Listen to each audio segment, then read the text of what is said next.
أعوذ بالله من الشيطان الرجيم. بسم الله الرحمن الرحيم. وإلى مدين أخاهم شعيبا فقال يا قوم اعبدوا الله وارجوا اليوم الآخر ولا تعثوا في الأرض مفسدين فكذبوه فأخذتهم الرجفة فأصبحوا في دارهم جاثمين وعادا وثمودا وقد تبين لكم من مساكنهم وَزَيَّنَ لَهُمُ الشَّيْطَانُ أَعْمَالَهُمْ فَصَدَّهُمْ عَنِ السَّبِيلِ وَكَانُوا مُسْتَبْصِرِينَ۔ سورہ عنکبوت آیات 37-38۔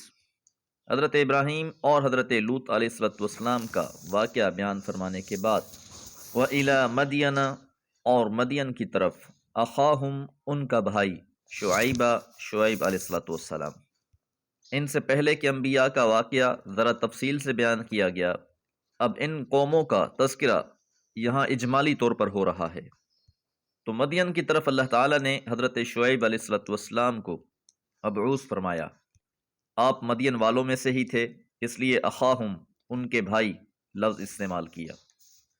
فقال آپ نے فرمایا یا قومی اے میری قوم اعبدوا اللہ تم اللہ کی عبادت کرو، ورجو الیوم الآخرہ اور امید رکھو آخرت کے دن کی۔ عبادت صرف اللہ تعالیٰ کی، اور کوئی بھی عمل کرتے ہوئے آخرت کو مد نظر رکھا جائے۔ اس عمل کا انحصار صرف اس دنیا تک نہیں ہے کہ بس کیا اور ختم ہو گیا، بلکہ یہ سارے کے سارے اعمال چاہے اچھے ہیں یا برے، انہی کے ساتھ انسان روز قیامت رب کی بارگاہ میں حاضر ہوگا۔ اس لیے توحید کے ساتھ فکر آخرت یہ بھی بے حد ضروری ہے۔ وَلَا تَعْثَوْا اور تم نہ چلتے پھرو فی الارض زمین میں مفسدین فسادی بن کر۔ قوم شعیب کے متعلق پیچھے ہم پڑھ چکے ہیں کہ اس قوم نے تجارت کے لحاظ سے بڑی ترقی کی تھی، اور اہل مکہ کا پیشہ بھی تجارت تھا۔ معاشی اور تمدنی لحاظ سے اہل مدین کو مکہ والوں پر بہت زیادہ فوقیت حاصل تھی۔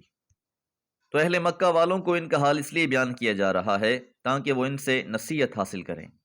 فَكَذَّبُوهُ تو قوم نے حضرت شعیب علیہ السلام کو جھٹلا دیا، نہ توحید کی طرف آئے اور نہ ہی آخرت کی امید لگائی، اور نہ ہی وہ جو پیشہ تجارت میں بے ایمانی کرتے تھے اس سے باز آئے۔ فَأَخَذَتْهُمُ الرَّجْفَةُ بس انہیں آ پکڑا ایک زلزلے نے، بستے گھر، بھرے بازار، رونق چہل پہل، چشم زدن میں کچھ بھی باقی نہ رہا۔ فَأَصْبَحُوا پس وہ ہو گئے، فی دارہم اپنے گھر میں، جاثمین اوندھے پڑے ہوئے۔ وَلَا تَعْثَوْا فِي الْأَرْضِ مفسدین سے اس طرف بھی اشارہ کر دیا کہ جن کو اللہ تعالیٰ عروج اور ترقی عطا فرما دے تو وہ اپنی صلاحیتوں کو فساد کے لیے استعمال نہ کریں، بلکہ انہیں مصلح بن کر رہنا چاہیے۔ اپنی صلاحیتوں کو اور اپنے وسائل کو اچھے کاموں کے لیے استعمال کرنا چاہیے۔ اصلاح فی الارض کرنی چاہیے، نہ کہ فساد فی الارض۔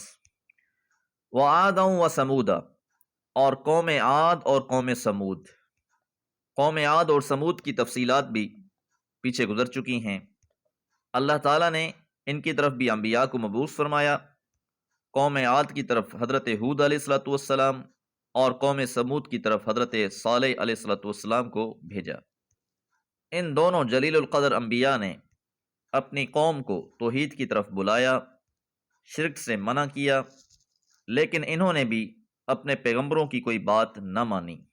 بالآخر انہیں بھی ہلاک کر دیا گیا، اور جو ان بستیوں کے نشانات تھے ان کے بارے میں فرمایا قد تبین لکم من مساکنہم کہ تم پر ان کی بستیوں کے نشان واضح ہیں۔ قریش کو توجہ دلائی جا رہی ہے کہ قوم لوط کی طرح ان بستیوں کے آثار بھی تم پر مخفی نہیں ہیں، تم اپنی تجارتی سفروں میں ان کے کھنڈرات سے گزرتے ہو، اور تم اندازہ لگا سکتے ہو کہ ماضی میں ان کی کس قدر شان و شوکت تھی۔ قوم عاد کے بارے میں تو اللہ فرماتے ہیں کہ لم یخلق مثلھا فی البلاد کہ ان جیسے زور آور طاقتور ہم نے پیدا ہی نہیں کیے۔ تہذیب و تمدن میں بھی یہ لوگ بہت آگے تھے، پہاڑوں کو تراش تراش کر عمدہ گھر بنایا کرتے تھے جن کے آثار اب بھی موجود ہیں۔ وَزَيَّنَ اور مزین کر دیا لَهُمُ الشَّيْطَانُ ان کے واسطے شیطان نے اعمالہم ان کے اعمال کو، فصدہم پس روک دیا انہیں عن السبیل سیدھی راہ سے، وَكَانُوا مُسْتَبْصِرِينَ اور وہ تھے بڑے ہوشیار لوگ۔ ایک طرف تو وہ بڑے ذہین سمجھدار اور ہوشیار لوگ تھے، بہت چلاک لوگ تھے، لیکن ان کو شیطان نے پھندے میں اس طرح پھنسایا کہ وہ دنیا کے معاملات میں اس قدر مستغرق ہو گئے کہ اللہ کے مبعوث کردہ انبیاء کی بات سننے کو بھی راضی نہ ہوئے۔ تو اگرچہ وہ دنیا کے معاملات میں تو بڑے ہوشیار تھے، لیکن شیطان نے ان کے انہی دنیاوی معاملات کو ہی اس قدر مزین کر کے ان کے سامنے رکھ دیا تھا کہ وہ اس کے علاوہ کچھ سوچنے کو تیار ہی نہ تھے۔ انسان دنیا میں اپنے ٹارگٹ متعین کرتا ہے، منصوبے بناتا ہے اور اس کو حاصل کرتا رہتا ہے یہاں تک کہ موت کا وقت آ جاتا ہے۔ پھر اسے سمجھ میں آتی ہے کہ مجھے تو کسی اور مقصد کے لیے یہاں بھیجا گیا تھا، میں تو ساری زندگی برباد کر آیا۔ تو یہاں اللہ تعالیٰ بھی ان کی تعریف کر رہے ہیں، وَكَانُوا مُسْتَبْصِرِينَ وہ تھے تو بڑے ہوشیار لوگ، لیکن شیطان نے پھر بھی ان کو پھانس لیا۔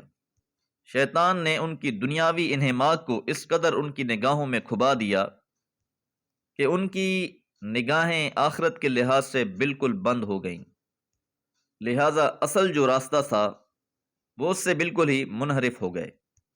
تو ان پچھلی قوموں کے واقعات بیان کرنے کا مقصد قرآن کا یہ ہے کہ اسے پڑھنے اور سننے والے ان سے عبرت حاصل کریں، زندگی کے اس سفر کو صحیح شاہ راہ پر ڈالیں اور پھر اس کی دیکھ بھال بھی کرتے رہیں، ورنہ ہر موڑ پر شیطان صراط مستقیم سے ہٹانے کے لیے مستعد کھڑا ہے۔ اللہم انا نسألک الہدی والتقی والعفاف والغنی وما علی الا البلاغ۔